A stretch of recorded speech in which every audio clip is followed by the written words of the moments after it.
To my immediate right, we have Emergency Management Director Mike Sprayberry. To my immediate left in the back is Secretary Jim Trogdon, our Secretary of Transportation. We also have Colonel Glenn McNeil, the commander of the North Carolina Highway Patrol. And we have Adjutant General of the North Carolina National Guard, Major General Greg Lusk, who's here with us. And Monica McGee is providing our interpreting today. North Carolina's outstanding emergency responders are working 24 hours a day to be ready.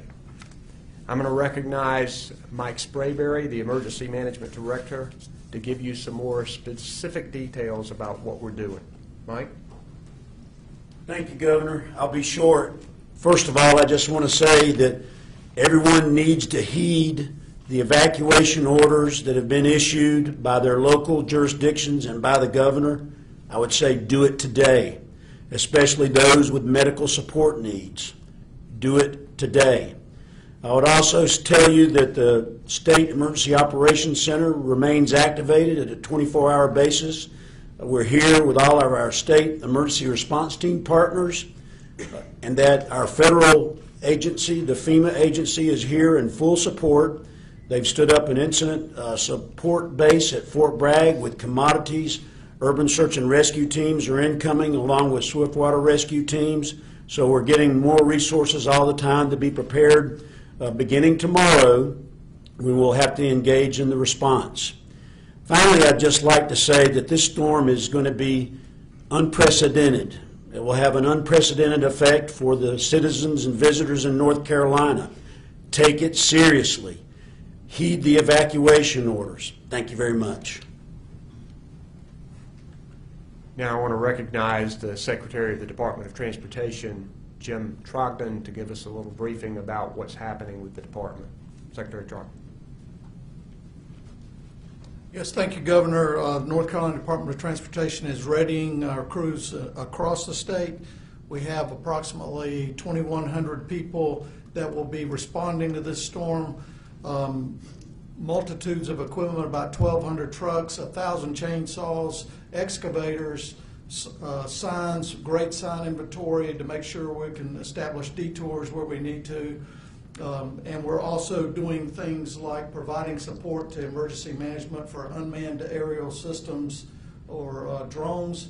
We have the only unmanned aerial system or drone traffic management capability in the state, so we'll be supporting the Division of Emergency Management with that kind of response.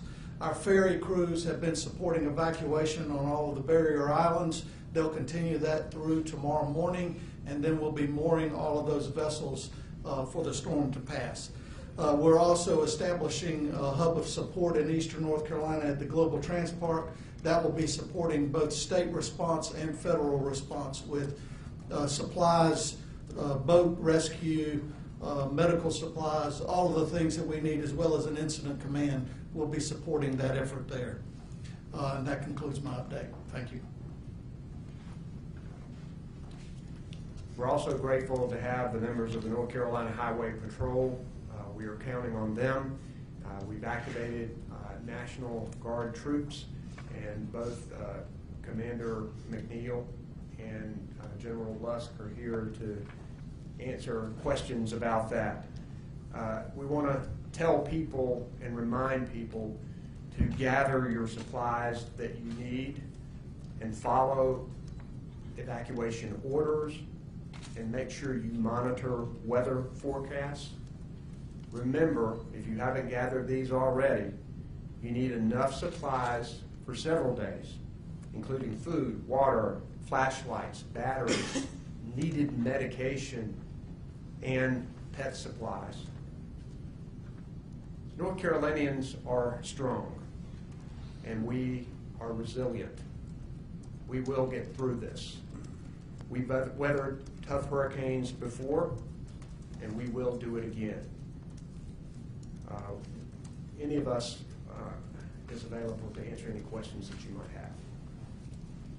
Yes, Governor, it seems like South Carolina has ordered evacuations deeper into the state. Can you speak a little bit to what they're doing versus what we're doing? They're also reversing interstates. I don't believe we're doing that.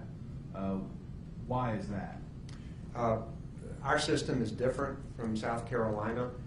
Our local governments make decisions on evacuations, and there are a number of local evacuation orders that have been issued and will continue to be issued.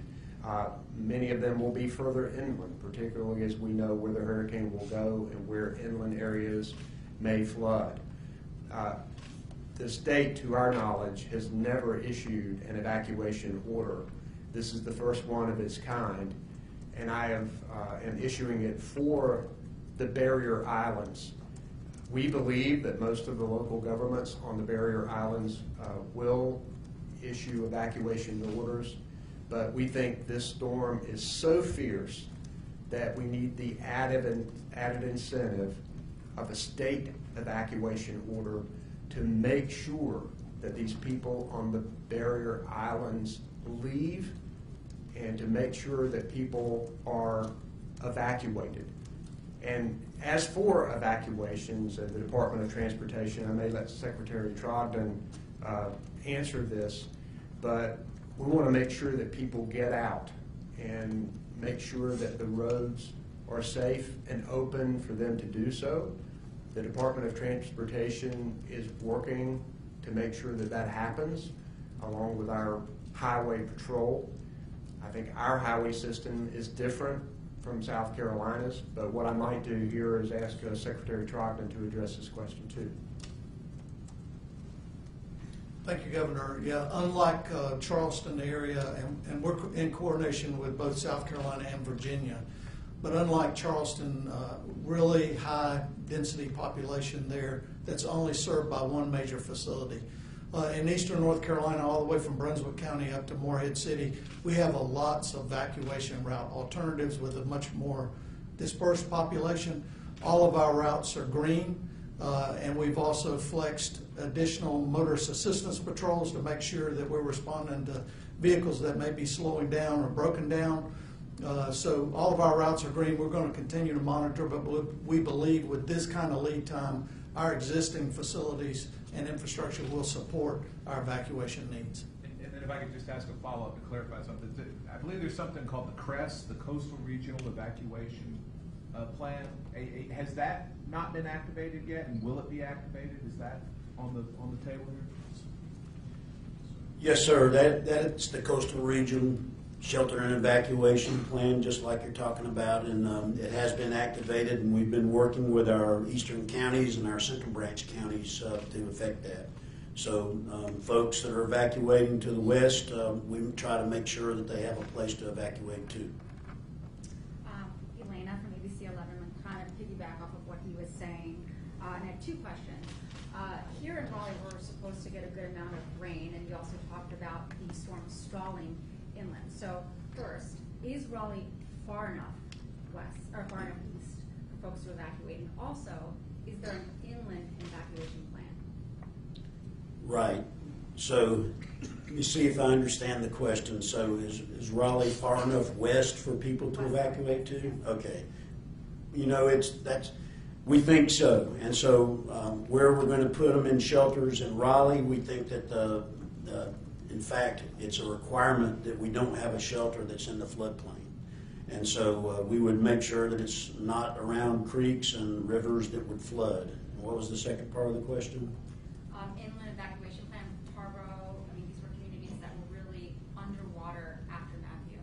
Right. So oftentimes you will find counties like Edgecombe County, and where Tarboro is located, they will have their own internal sheltering capacity for riverine flooding. And we do think that the Tar has a high possibility of flooding like most of the rivers in the east.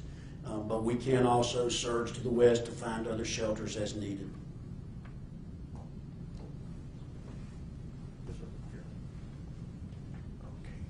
Calling quickly with CBS 17. If you can, you've really been asking people to evacuate now. Why is it so important they do that now rather than once the water gets higher, especially the danger of what could be in those floodwaters?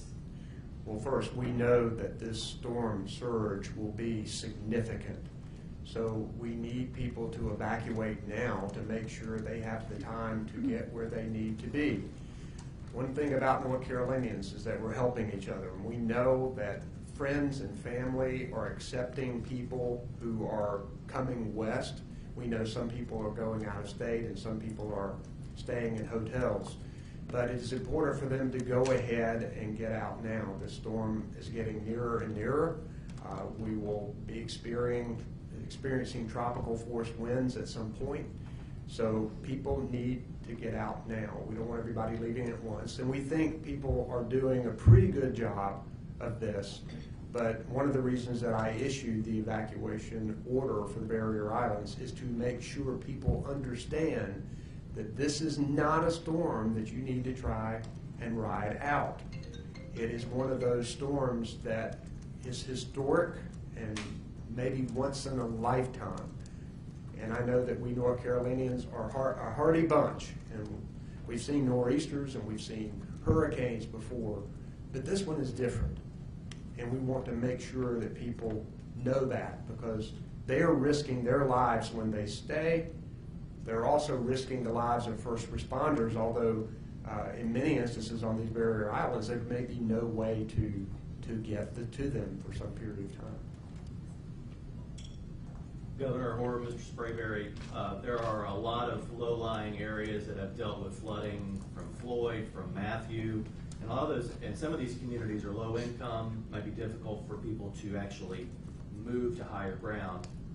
Are there things in place that are designed to help them, or is it more just the municipalities or the counties just going to have to foot the bill to move these people? Well, one of the things that we've done is more mapping of potential flooding, so that we will be able to work with the local governments to help them be able to predict where flooding will be, so that they can tell people to move from those low-lying areas. And the idea is to have those shelters available to people on higher ground. And no matter what their income, we want people out of places that may be flooding. Mike, if you wanted to. Sir, I think you hit it. Okay. Any other questions people have? Yes, sir. Actually, as a follow-up to your statewide mandatory order, could you explain, when you say barrier islands, there's a lot of them out there, could you be more specific? Well, it's specified in the order, but any of the barrier islands that are from the Virginia border all the way down to South Carolina. All the way around. All the barrier islands, yes. All right, we will be back and let you know. I think there's one more thing. Oh, I'm sorry? Yeah, sorry. Oh. What's the risk of flooding in the Raleigh area itself, and what's being done to mitigate that? Okay, Mike, I'll let you take that. Question again, please, ma'am. What's the risk of flooding in the Raleigh area itself, and what's being done to mitigate it? So, as you know, it floods frequently here in Raleigh around places like Crabtree Creek, and so we work with our local partners to map those risks, and I'm quite sure that they'll be putting out information at the local level to ensure that the folks that live in Wake County will be aware of any types of flooding risk. We work with them as well. But the assumption is that things will flood. You know, there's going to be a lot of rain, so you can. I typically don't go on assumptions, but I do try to prepare and plan. And so I would tell everybody that we're looking at a tremendous amount of precipitation. You've seen the weather reports just like me, up to 20 inches or more. I think that would be a fair assumption. Yes, ma'am. Thank you. Get that. Was there a consideration to evacuate Hanover, Pender, Brunswick County, some of these higher populated areas? Was there discussion about that, and is that something that still could take place? Those were local decisions that have been made traditionally in North Carolina. We worked with them and advised them. Mike, I might want to let you know, you've been talking with them directly. Those decisions have been made, and those evacuations are ongoing.